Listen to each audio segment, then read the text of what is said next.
हर हर महादेव। आप सभी को सावन माह की बहुत बहुत शुभकामनाएं। भगवान भोलेनाथ और माँ पार्वती की कृपा सदैव आप पर बरसती रहे। आज की इस वीडियो में हम शिव महापुराण के रुद्र संहिता के सती खंड का अध्याय 6 से लेकर 12 तक का श्रवण करेंगे, जिसमें ब्रह्मा जी की पुत्री संध्या की तपस्या का वर्णन तथा अगले जन्म में वशिष्ठ जी को पति के रूप में प्राप्त करना तथा ब्रह्मा जी के मानस पुत्र दक्ष द्वारा भगवती देवी को अपनी पुत्री के रूप में प्राप्त करने के लिए तपस्या करना। इससे पहले की वीडियो में हमने कामदेव और रति के विवाह का वर्णन तथा ब्रह्मा जी की पुत्री संध्या की चरित्र का वर्णन किया था। तो वीडियो की शुरुआत करने से पहले हम आपको बता दें कि हमारे इस चैनल पर डेली ही शिव महापुराण और सावन मास महात्म्य की कथा सुनाई जा रही है। तो आपने अभी तक हमारे चैनल को सब्सक्राइब नहीं किया है तो आपसे अनुरोध है हमारे चैनल को सब्सक्राइब कर लें, और अगर आपको हमारी वीडियो पसंद आती है तो वीडियो को लाइक एंड शेयर जरूर करें। तो आइए आज की हम कथा प्रारंभ करते हैं। ब्रह्मा जी नारद जी से बोले, मेरे पुत्रों में श्रेष्ठ महाप्राज्ञ नारद, तपस्या के नियम का उपदेश दे। जब वशिष्ठ जी अपने घर चले गए तब के उस विधान को समझकर संध्या मन ही मन बहुत प्रसन्न हुई। फिर तो वह सानंद मन से तपस्विनी के योग्य वेश बनाकर बृहलोहित सरोवर के तट पर ही तपस्या करने लगी। वशिष्ठ जी ने तपस्या के लिए जिस मंत्र को साधन बताया था उसी से उत्तम भक्ति भाव के साथ वह भगवान शंकर की आराधना करने लगी। उसने भगवान शिव में अपने चित्त को लगा दिया और एकाग्र मन से वह बड़ी भारी तपस्या करने लगी। उस तपस्या में लगे हुए उसके 4 युग व्यतीत हो गए। तब भगवान शिव उसकी तपस्या से संतुष्ट हो बड़े प्रसन्न हुए तथा बाहर भीतर और आकाश में अपने स्वरूप का दर्शन कराकर जिस रूप का वह चिंतन करती थी उसी रूप में उसकी आंखों के सामने प्रकट हो गए। उसने मन से जिनका चिंतन किया था उन्हीं प्रभु शंकर को अपने सामने खड़ा देख वह अत्यंत आनंद में निमग्न हो गई। भगवान का मुखारविंद बड़ा प्रसन्न दिखाई देता था। उनके स्वरूप से शांति बरस रही थी। वह सहसा भयभीत हो सोचने लगी कि मैं भगवान हर से क्या कहूँ, किस तरह उनकी स्तुति करूँ। इसी चिंता में पड़कर उसने अपने दोनों नेत्र बंद कर लिए। नेत्र बंद कर लेने पर भगवान शिव ने उसके हृदय में प्रवेश करके उसे दिव्य ज्ञान दिया, दिव्य वाणी और दिव्य दृष्टि प्रदान की। जब उसे दिव्य ज्ञान, दिव्य दृष्टि और दिव्य वाणी प्राप्त हो गई तब वह कठिनाई से ज्ञात होने वाले जगदीश्वर शिव को प्रत्यक्ष देखकर उनकी स्तुति करने लगी। संध्या बोली, जो निराकार और परम ज्ञान गम्य है, जो ना तो स्थूल है ना सूक्ष्म है और ना ही उच्च ही है, तथा जिनके स्वरूप का योगी जन अपने हृदय के भीतर चिंतन करते हैं, उन्हीं लोग सृष्टा आप भगवान शिव को नमस्कार है। जिन्हें शर्व कहते हैं, जो शांत स्वरूप हैं, निर्मल निर्विकार और ज्ञान गम्य हैं, जो अपने ही प्रकाश में स्थित हो प्रकाशित होते हैं, जिनमें विकार का अत्यंत अभाव है, जो आकाश मार्ग की भांति निर्गुण निराकार बताए गए हैं तथा जिनका रूप अज्ञान अंधकार मार्ग से सर्वथा परे है, उन नित्य प्रसन्न आप भगवान शिव को मैं प्रणाम करती हूँ। जिनका रूप एक अद्वितीय शुद्ध, बिना माया के प्रकाशमान, सच्चिदानंदमय, सहज निर्विकार, नित्यानंदमय, सत्य ऐश्वर्य से युक्त, प्रसन्न तथा लक्ष्मी को देने वाला है, उन आप भगवान शिव को नमस्कार है। जिनके स्वरूप के ज्ञान रूप से ही उद्भावना की जा सकती है, जो इस जगत से सर्वथा भिन्न है एवं सत्व प्रधान, ध्यान के योग्य, आत्मस्वरूप सारभूत, सबको पार लगाने वाला तथा पवित्र वस्तुओं में भी परम पवित्र है, उन आप महेश्वर को मेरा नमस्कार है। आपका जो स्वरूप शुद्ध, मनोहर, रत्नमय, आभूषणों से विभूषित तथा स्वच्छ कर्पूर के समान गौरवर्ण है, जिसने अपने हाथों में वर, अभय, शूल और मुंड धारण कर रखा है, उस दिव्य चिन्मय सगुण साकार विग्रह से सुशोभित आप योग युक्त भगवान शिव को नमस्कार है। आकाश, पृथ्वी, दिशाएं, जल, तेज तथा काल ये जिनके रूप है, उन आप परमेश्वर को नमस्कार है। प्रकृति और पुरुष जिनके शरीर रूप से प्रकट हुए हैं, अर्थात वे दोनों जिनके शरीर हैं, इसलिए जिनका यथार्थ रूप अव्यक्त है, उन भगवान शंकर को बारंबार नमस्कार है। जो ब्रह्मा होकर जगत की सृष्टि करते हैं, जो विष्णु होकर संसार का पालन करते हैं तथा जो रुद्र होकर अंत में इस सृष्टि का संहार करते हैं, उन्हीं आप भगवान सदाशिव को बारंबार नमस्कार है। जो कारण के भी कारण हैं, दिव्य अमृत रूप ज्ञान तथा अणिमा आदि ऐश्वर्य प्रदान करने वाले हैं, समस्त लोकांतरों का वैभव देने वाले, स्वयं प्रकाश रूप हैं तथा प्रकृति से भी परे हैं, उन परमेश्वर शिव को नमस्कार है, नमस्कार है। यह जगत जिनसे भिन्न नहीं कहा जाता, जिनके चरणों से पृथ्वी तथा नान्य अंगों से संपूर्ण दिशाएं, सूर्य, चंद्र, कामदेव एवं अन्य देवता प्रकट हुए हैं और जिनकी नाभि से अंतरिक्ष का आविर्भाव हुआ है, उन्हीं आप भगवान शंभु को मेरा नमस्कार है। प्रभु, आप ही सबसे उत्कृष्ट परमात्मा हैं, आप ही नाना प्रकार की विद्याएं हैं, आप ही हर हैं, आप ही सद्ब्रह्म और परब्रह्म हैं। आप सदा विचार में तत्पर रहते हैं, जिनका ना आदि है ना मध्य और ना ही अंत है, जिनसे सारा जगत उत्पन्न हुआ है तथा जो मन और वाणी के विषय नहीं है, उन महादेव जी की स्तुति मैं कैसे कर सकूंगी। ब्रह्मा आदि देवता तथा तपस्या के धनी मुनि भी जिनके रूपों का वर्णन नहीं कर सकते, उन्हीं परमेश्वर का वर्णन अथवा स्तवन मैं कैसे कर सकती हूँ। प्रभु, आप निर्गुण हैं, मैं मूढ़ स्त्री आपके गुणों का कैसे जान सकती हूँ। आपका रूप तो ऐसा है जैसे इंद्र सहित संपूर्ण देवता और असुर भी नहीं जानते। महेश्वर, आपको नमस्कार है। तपोमय, आपको नमस्कार है। देवेश्वर शंभु, मुझ पर प्रसन्न होइए, आपको बारंबार नमस्कार है। ब्रह्मा जी कहते हैं, नारद, संध्या का यह स्तुतिपूर्ण वचन सुनकर उसके द्वारा भली भांति प्रशंसित हुए भक्त वत्सल परमेश्वर भगवान शंकर बहुत प्रसन्न हुए। उसका शरीर वल्कल और मृग चर्म से ढका हुआ था, मस्तक पर पवित्र जटाजूट शोभा पा रही थी। उस समय पाले के मारे कमल के समान उसके कुमलाए हुए मुंह को देखकर भगवान हर दया से द्रवित हो उससे इस प्रकार बोले। महेश्वर ने कहा, भद्रे, मैं तुम्हारी सुत्तम तपस्या से बहुत प्रसन्न हूँ। शुद्ध बुद्धि वाली देवी, तुम्हारे स्तवन से भी मुझे बड़ा संतोष प्राप्त हुआ है। अतः इस समय अपनी इच्छा के अनुसार कोई वर मांगो, जिस वर से तुम्हें प्रयोजन हो तथा जो तुम्हारे मन में हो उसे मैं यहाँ अवश्य पूर्ण करूँगा।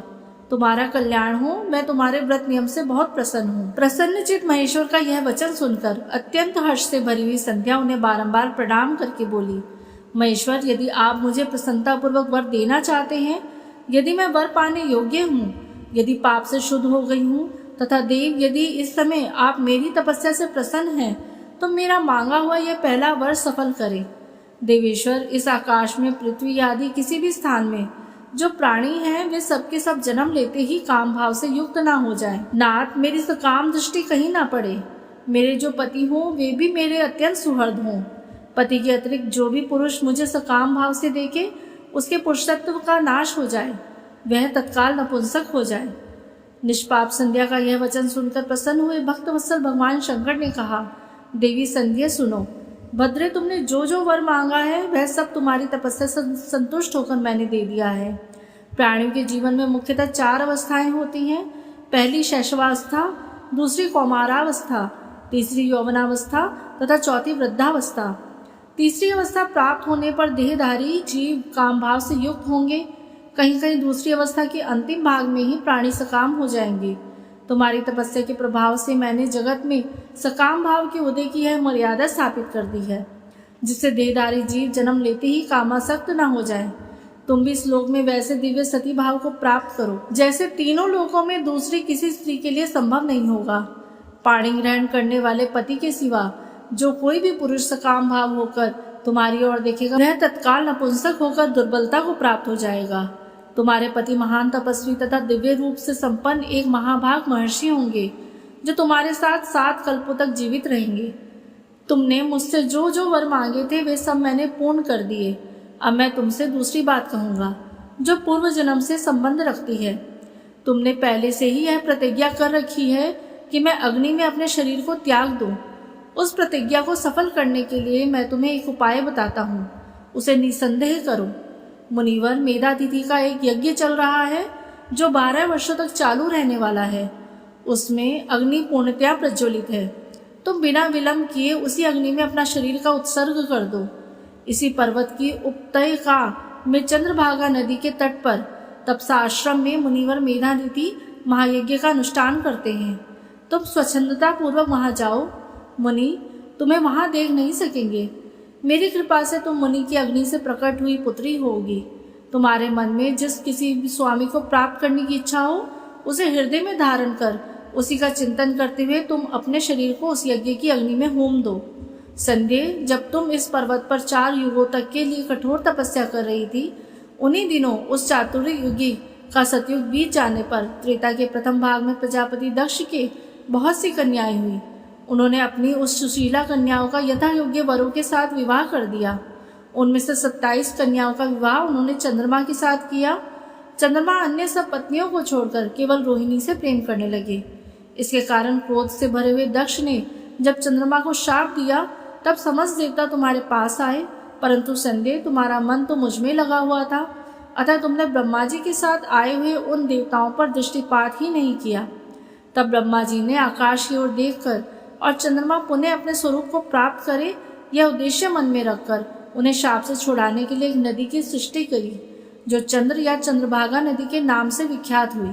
चंद्रभागा के प्रादुर्भाव काल में ही महर्षि मेधातिथि यहाँ उपस्थित हुए। तपस्या के द्वारा उनकी समानता करने वाला ना तो कोई हुआ है ना ही होगा। उन महर्षि ने महान विधि विधान के साथ दीर्घ काल तक चलने वाले ज्योतिष्टोम नामक यज्ञ का आरंभ किया। उसमें अग्निदेव पूर्ण रूप से प्रज्वलित हो रहे हैं। उसी आग में तुम अपने शरीर को डाल दो और परम पवित्र हो जाओ। ऐसा करने से इस समय तुम्हारी वह प्रतिज्ञा पूर्ण हो जाएगी। इस प्रकार संध्या को उसके हित का उपदेश देकर देवेश्वर भगवान शिव वहीं अंतर ध्यान हो गए। ब्रह्मा जी कहते हैं, नारद, जब वर देकर भगवान अंतर ध्यान हो गए तब संध्या भी उसी स्थान पर गई जहाँ मुनि मेधातिथि यज्ञ कर रहे थे। भगवान शंकर की कृपा से उसे किसी ने वहां नहीं देखा। उसने उस तेजस्वी ब्रह्मचारी का स्मरण किया जिसने उसके लिए तपस्या की विधि का उपदेश किया था। महामुनि, पूर्व काल में महर्षि वशिष्ठ ने मुझ परमेष्टि की आज्ञा से एक तेजस्वी ब्रह्मचारी का वेश धारण करके उसे तपस्या करने के लिए उपयोगी नियमों का उपदेश दिया था। संध्या अपनी तपस्या का उपदेश देने वाले उन्हीं ब्रह्मचारी ब्राह्मण वशिष्ठ को पति रूप में मन में रख के उसी महायज्ञ में प्रज्वलित अग्नि के समीप गई। उस समय भगवान शंकर की कृपा से मुनियों ने उसे नहीं देखा। ब्रह्मा जी की वह पुत्री बड़े हर्ष के साथ उस अग्नि में प्रविष्ट हो गई। उसका पुरोडाशमय शरीर तत्काल दग्ध हो गया। उस पुरोडाश की अलक्षित गंध सब और फैल गई। अग्नि ने भगवान शंकर की आज्ञा से उसके सुवर्ण जैसे शरीर को जलाकर शुद्ध करके पुनः सूर्यमंडल में पहुंचा दिया।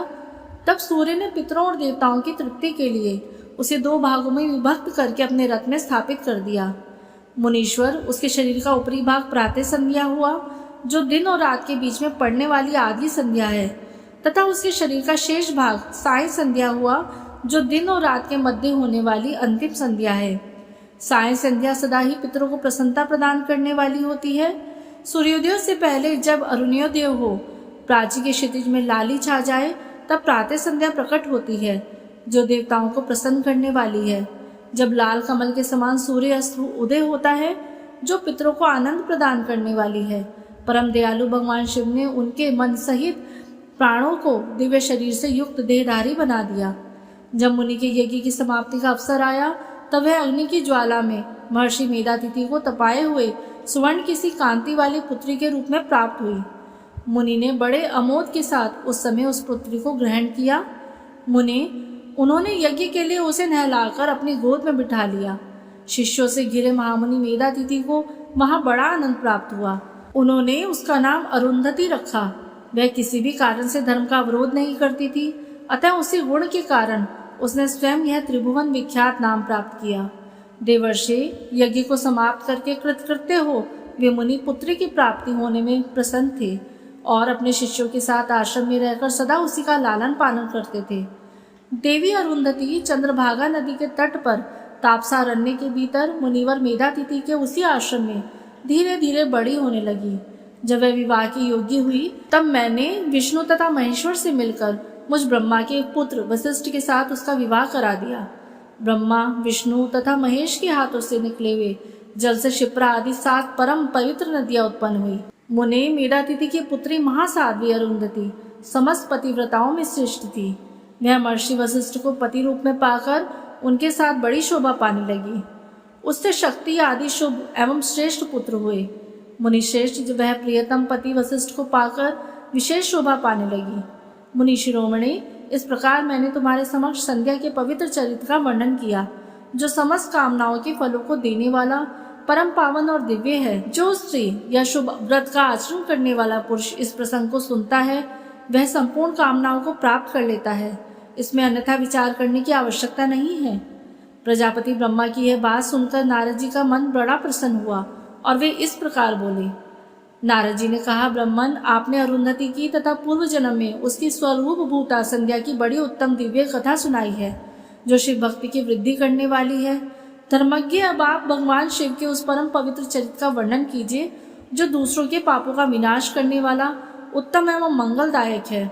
जब कामदेव रति से विवाह करके हर्षपूर्वक चला गया, दक्ष आदि अन्य मुनि भी जब अपने अपने स्थान को बधारे और जब संध्या तपस्या करने के लिए चली गई, उसके बाद वहां क्या हुआ? ब्रह्मा जी ने कहा, विप्रवर नारद, तुम धन्य हो, भगवान शिव के सेवक हो, अतः शिव की लीला से युक्त जो उनका शुभ चरित्र है उसे भक्ति पूर्वक सुनो।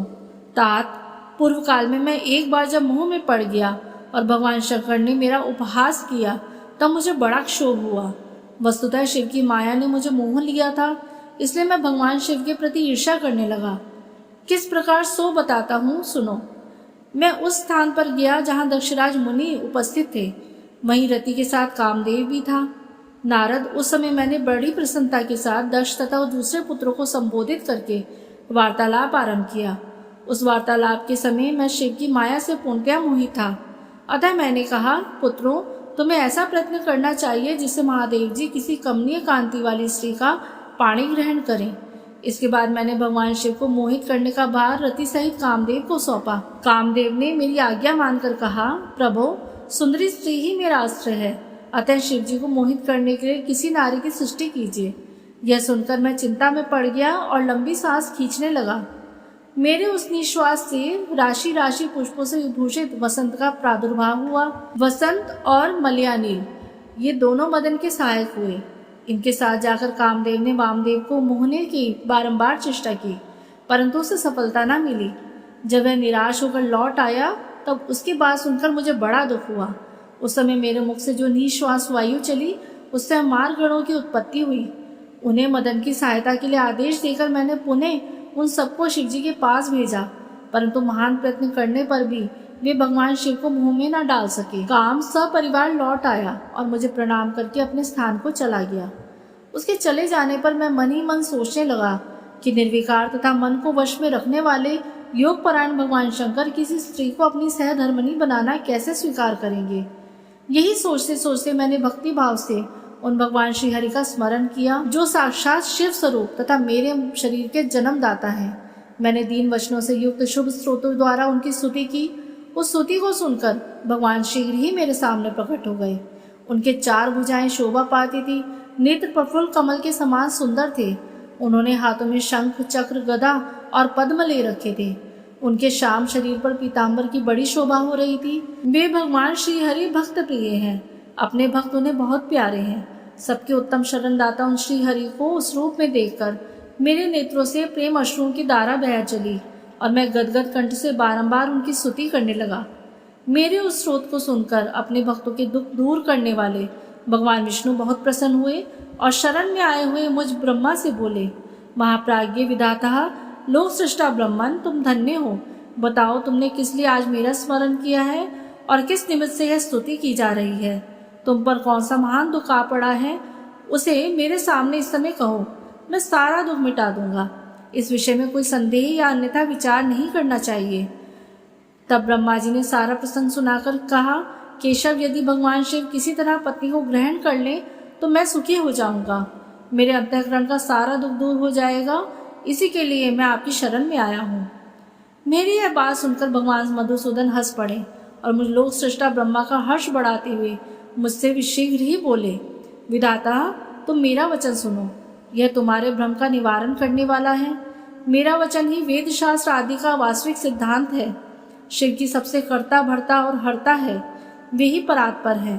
परब्रह्म, परेश, निर्गुण, नित्य और निर्देश्य, निर्विकार, अद्वितीय, अच्युत, अनंत, सबका अंत करने वाले स्वामी और सर्वव्यापी परमात्मा एवं परमेश्वर हैं। सृष्टि, पालन और संहार के कर्ता, तीनों गुणों को आश्रय देने वाले व्यापक, ब्रह्मा, विष्णु और महेश नाम से प्रसिद्ध, रजोगुण, सत्वगुण तथा तमोगुण से परे, माया से ही भेदयुक्त प्रतीत होते हुए, निरह, माया रहित, माया के स्वामी या प्रेरक, चतुर, सगुण, स्वतंत्र, आत्मानंद स्वरूप, निर्विकल्प, आत्माराम, निर्द्वंद, भक्त परवश, सुंदर विग्रह से सुशोभित, योगी, नित्य योग परायण, योग मार्गदर्शक, गर्वहारी, लोकेश्वर और सदा दीन वत्सल हैं। तुम उन्हीं की शरण में जाओ। सर्वात्मना शंभु का भजन करो, इससे संतुष्ट होकर वे तुम्हारा कल्याण करेंगे। ब्रह्मन, यदि तुम्हारे मन में यह विचार हो कि शंकर पत्नी का पाणी ग्रहण करें, तो शिवा को प्रसन्न करने के उद्देश्य से शिव का स्मरण करते हुए उत्तम तपस्या करो। अपने उस मनोरथ को हृदय में रखते हुए देवी शिवा का ध्यान करो। वे देवेश्वरी यदि प्रसन्न हो जाएं तो सारा कार्य सिद्ध कर देंगी। यदि शिवा सगुण से अवतार ग्रहण करके लोक में किसी की पुत्री हो, मानव शरीर ग्रहण करे, तो वह निश्चय ही महादेव की पत्नी हो सकती हैं। ब्रह्मन, तुम दक्ष को आज्ञा दो, वे भगवान शिव के लिए पत्नी का उत्पादन करने के निमित्त स्वतः भक्ति भाव से प्रयत्न पूर्वक तपस्या करें। तात शिवा तथा शिव दोनों ही भक्ति के अधीन जाना चाहिए। वे निर्गुण परब्रह्म होते हुए भी स्वेच्छा से सगुण हो जाते हैं। विधे भगवान शिव की इच्छा से प्रकट हुए हम दोनों ने जब उनसे प्रार्थना की थी, तब पूर्व काल में भगवान शंकर ने जो बात कही थी उसे याद करो। ब्रह्मन, अपनी शक्ति से सुंदर लीला व्यवहार करने वाली निर्गुण शिव ने स्वेच्छा से सगुण होकर मुझको और तुमको प्रकट करने के पश्चात तुम्हें तो सृष्टि कार्य करने का आदेश दिया था, और उमा सहित उस अविनाशी सृष्टिकर्ता प्रभु ने मुझे सृष्टि का पालन का कार्य सौंपा। फिर नाना लीला विशारद उन दयालु स्वामी ने हंसकर आकाश की ओर देखते हुए बड़े प्रेम से कहा, विष्णु, मेरे उत्कृष्ट रूप इन विधाता के अंग से इस लोक में प्रकट होगा, जिसका नाम रुद्र होगा। रुद्र का रूप ऐसा होगा जैसा मेरा है, वह मेरा पूर्ण रूप होगा। तुम दोनों को सदा उसकी पूजा करनी चाहिए। वह तुम दोनों के संपूर्ण मनोरथों की सिद्धि करने वाला होगा। वही जगत का प्रलय करने वाला होगा। वह समस्त गुणों का दृष्टा, निर्विशेष एवं उत्तम योग का पालन होगा। यद्यपि तीनों देवता मेरे ही रूप हैं, तथापि विशेषतः रुद्र मेरा पूर्ण रूप होगा। पुत्रों, देवी उमा के भी 3 रूप होंगे। एक रूप का नाम लक्ष्मी होगा, जो इन श्रीहरि की पत्नी होगी। दूसरा रूप ब्रह्म पत्नी सरस्वती है। तीसरा रूप सती के नाम प्रसिद्ध होगा। सती उमा का पूर्ण रूप होंगी, वे ही भावी रुद्र की पत्नी होंगी। ऐसा कहकर भगवान महेश्वर हम पर कृपा करने के पश्चात वहां से अंतर्ध्यान हो गए और हम दोनों सुखपूर्वक अपने अपने कार्य में लग गए। ब्रह्मन, समय पाकर मैं और तुम दोनों सपत्नीक हो गए और साक्षात्कार भगवान शंकर रुद्र नाम से अवतीर्ण हुए। वे इस समय कैलाश पर्वत पर निवास करते हैं। प्रजेश्वर, अब शिवा भी सती नाम से अवतीर्ण होने वाली हैं, अतः तुम्हें उनके उत्पादन के लिए ही यत्न करना चाहिए।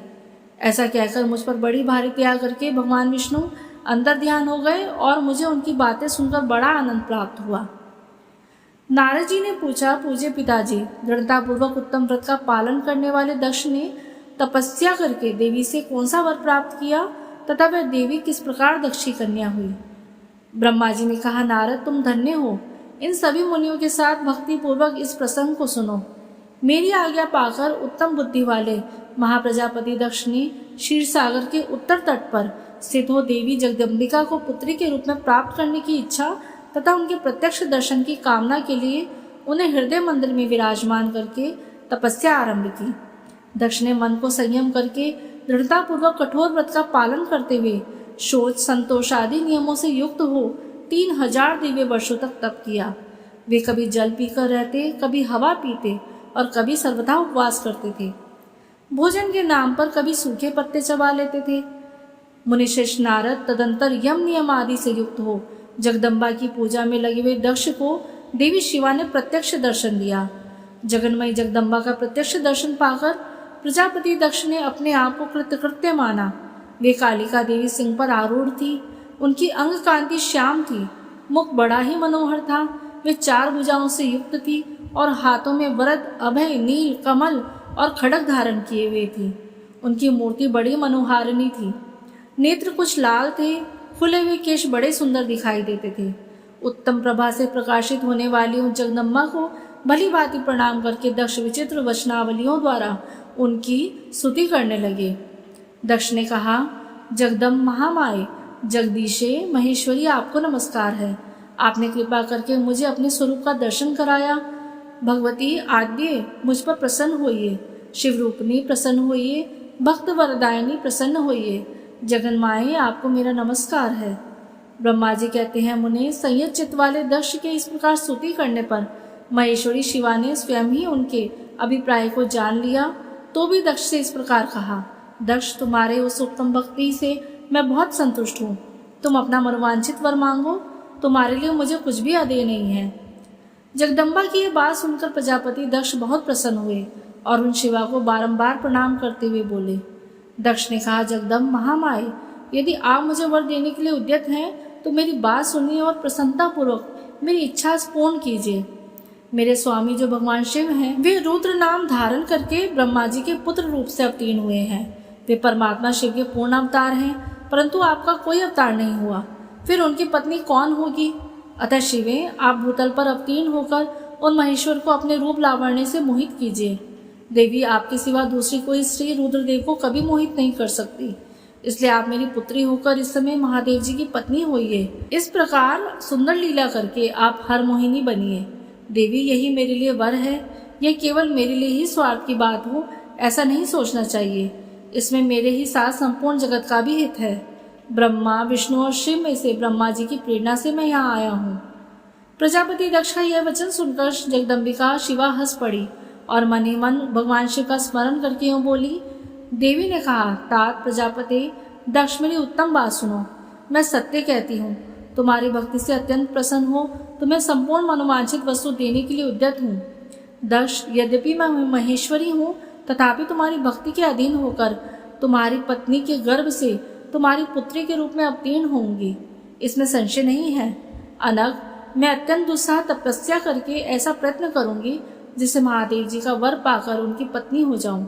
इसके सिवा और किसी उपाय से कार्य सिद्ध नहीं हो सकता, क्योंकि वे भगवान सदाशिव सर्वथा निर्विकार हैं, ब्रह्मा और विष्णु के भी सेव्य हैं तथा नित्य परिपूर्ण रूप हैं। मैं सदा उनकी दासी और प्रिया हूँ। प्रत्येक जन्म में वे नाना रूपधारी शंभु ही मेरे स्वामी होते हैं। भगवान सदाशिव अपने दिए हुए वर के प्रभाव से ब्रह्मा जी की भ्रकुटी से रुद्र रूप में अवतीर्ण हुए हैं। मैं भी उनके वर से उनकी आज्ञा के अनुसार यहाँ अवतार लूंगी। तात, अब तुम अपने घर को जाओ।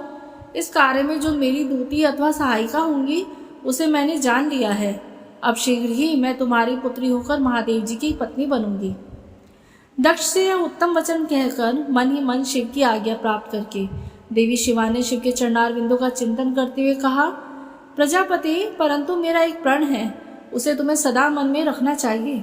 मैं उस प्रण को सुना देती हूँ, तुम उसे सत्य समझो, मिथ्या न मानो। यदि कभी मेरे प्रति तुम्हारा आदर घट जाएगा तब उसी समय मैं अपने शरीर को त्याग दूंगी, अपने स्वरूप में लीन हो जाऊंगी अथवा दूसरा शरीर धारण कर लूंगी। मेरा यह कथन सत्य है। प्रजापति, प्रत्येक सर्ग या कल्प के लिए तुम्हें यह वर दे दिया गया। मैं तुम्हारी पुत्री होकर भगवान शिव की पत्नी होंगी। मुख्य प्रजापति दक्ष से ऐसा कहकर महेश्वरी शिवा उनके देखते ही देखते वहीं अंतर ध्यान हो गई। दुर्गा जी के अंदर ध्यान होने पर दक्ष भी अपने आश्रम को लौट गए और यह सोचकर प्रसन्न रहने लगे कि देवी शिवा मेरी पुत्री होने वाली है।